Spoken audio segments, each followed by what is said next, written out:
Lionel Messi തിരിച്ചെത്തി മത്സരം കളിച്ചിട്ടും അതും ഫുൾ ടൈം കളിച്ചിട്ടും ഇന്റർ മയാമിക്ക് തോൽവി. അതെ, ഇന്റർ മയാമിയെ 1-3 ഗോളുകൾക്ക് അറ്റ്ലാന്റ യുണൈറ്റഡ് പരാജയപ്പെടുത്തി. ലിയോണൽ മെസ്സിയുടെ മിന്നും ഗോൾ, തീതുപ്പും ഗോൾ നമുക്ക് കാണാനിടയായി. ഗോളെന്ന് പറഞ്ഞാൽ നമ്മളെ മെക്സിക്കോയ്ക്കെതിരെ വേൾഡ് കപ്പിൽ അടിച്ച ഗോളിന്റെ പ്രതീതിയൊക്കെ നമ്മൾ ഉണർത്തുന്നുണ്ടായിരുന്നു. അത്രയ്ക്ക് മനോഹരമായൊരു ഗോൾ.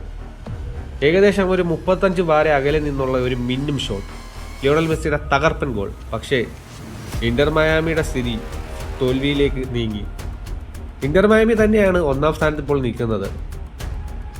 10 മത്സരങ്ങളിലുള്ള Inter മയാമിയുടെ unbeaten സ്ട്രീക്കാണ്. അതായത് MLS-ൽ 10 കളിയിൽ തുടർച്ചയായി ഇന്റർ മയാമി തോൽവി അറിയാതിരുന്നത്. ഇന്നത്തെ തോൽവിയോടെ ഇന്റർ മയാമി ആ റെക്കോർഡ് ഇന്റർ മയാമിക്ക് പോയിരിക്കുന്നു. ഇന്റർ മയാമി 1 ഗോളും അറ്റ്ലാന്റ യുണൈറ്റഡ് 3 ഗോളുമാണ് അടിച്ചത്. മത്സരം തുടങ്ങി 44 മിനിറ്റിൽ സബ ലോപ്സാനിഡെയാണ് അറ്റ്ലാന്റ യുണൈറ്റഡിന് വേണ്ടി ഗോൾ അടിച്ചത്.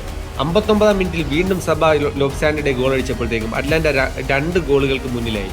എന്നാൽ ലിയോണൽ മെസ്സി 62 മിനിറ്റിൽ ഇന്റർ മയാമിക്ക് വേണ്ടി ഒരു മിന്നും ഗോൾ, ഞാൻ നേരത്തെ പറഞ്ഞ മിന്നും ഗോൾ, അതെ, മെക്സിക്കോയ്ക്കെതിരെ നമ്മുടെ ഓർമ്മ ഉണർത്തുന്ന കണക്കുള്ള ആ ഒരു ഗോൾ അടിച്ച് ബുസ്കറ്റ്സിന്റെ അസിസ്റ്റിലൂടെ മിന്നു ഗോൾ അടിച്ചപ്പോഴത്തേക്കും 1-2 ഗോളുകൾക്ക്, അതായത് 2 ഗോൾ അറ്റ്ലാന്റ, 1 ഗോൾ ഇന്റർ മയാമിയായി നിന്നു.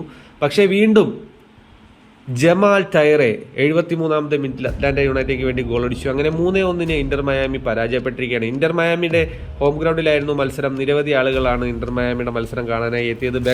അവരുടെ ഓണർ ബെക്കാമും ഇന്റർ മയാമിയുടെ മത്സരം കാണാനെത്തി. എന്നിരുന്നാലും ദാണ്ട കിടക്കുന്നു, ഇന്റർ മയാമി പരാജയപ്പെട്ടു. പക്ഷേ എന്നിരുന്നാലും സിൻസിനാറ്റി ആയിരുന്നു 2ാം സ്ഥാനത്തുണ്ടായിരുന്നത്. സിൻസിനാറ്റിയും ഇന്ന് പരാജയപ്പെട്ടതോടുകൂടി ഇന്റർ മയാമി തന്നെയാണ് 1ാം സ്ഥാനത്ത് ഇപ്പോൾ നിൽക്കുന്നത്. ഇന്റർ മയാമി 1ാം സ്ഥാനത്ത് നിൽക്കുമ്പോൾ 17 മാച്ചസിൽ 34 പോയിന്റുമായി ഇന്റർ മയാമി 1ാം സ്ഥാനത്ത് നിൽക്കുമ്പോൾ സിൻസിനാറ്റി 16 മാച്ചസിൽ 33 പോയിന്റുമായി സിൻസിനാറ്റി 2ാം സ്ഥാനത്ത് നിൽക്കുന്നു. തൊട്ടടുത്ത് തന്നെ 15 മാച്ചിൽ 26 പോയിന്റുമായി ന്യൂയോർക്ക് സിറ്റി ഉണ്ട് 3ാം സ്ഥാനത്ത്.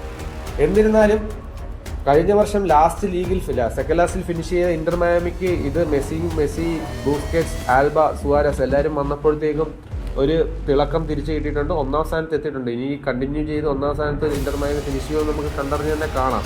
ജൂൺ മാസം ഡീമറിയ ഇന്റർ മയാമിയിലേക്ക് ചേരുമെന്ന് ഒരു ഇമ്പോർട്ടൻ്റ് ന്യൂസ് ഉണ്ട്. ഇത് ഞാൻ 1 മാസം മുമ്പേ പറഞ്ഞതാണ്. അതിൻ്റെ ലിങ്ക് ഇട്ടേക്കാൻ നിങ്ങൾ ഏവരും കാണുക. അപ്പം ഇന്നത്തെ ഏറ്റവും പ്രധാനപ്പെട്ട ഫുട്ബോൾ ന്യൂസ് ഇതാണ്. Follow for more content, travel movies and football.